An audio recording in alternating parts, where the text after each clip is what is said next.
Livre des Proverbes, chapitre 13. Un fils sage écoute l'instruction de son père, mais le moqueur n'écoute pas la réprimande. Par le fruit de la bouche, on jouit du bien, mais ce que désirent les perfides, c'est la violence. Celui qui veille sur sa bouche garde son âme, celui qui ouvre de grandes lèvres court à sa perte. L'âme du paresseux a des désirs qu'il ne peut satisfaire, mais l'âme des hommes diligents sera rassasiée. Le juste a de la haine pour les paroles mensongères, le méchant se rend odieux et se couvre de honte. La justice garde celui dont la voie est intègre, mais la méchanceté cause la ruine du pécheur. Tel fait le riche et n'a rien du tout, tel fait le pauvre et a de grands biens. La richesse d'un homme sert de rançon pour sa vie, mais le pauvre n'écoute pas la réprimande. La lumière des justes est joyeuse, mais la lampe des méchants s'éteint. C'est seulement par orgueil qu'on excite des querelles, mais la sagesse est avec ceux qui écoutent les conseils. La richesse mal acquise diminue, mais celui qui amasse peu à peu l'augmente.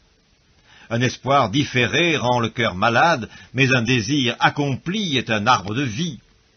Celui qui méprise la parole se perd, mais celui qui craint le précepte est récompensé. L'enseignement du sage est une source de vie pour détourner des pièges de la mort.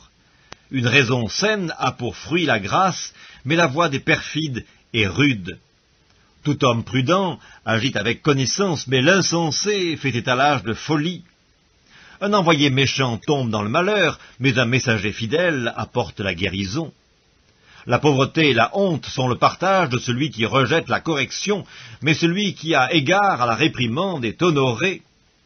Un désir accompli est doux à l'âme, mais s'éloigner du mal fait horreur aux insensés.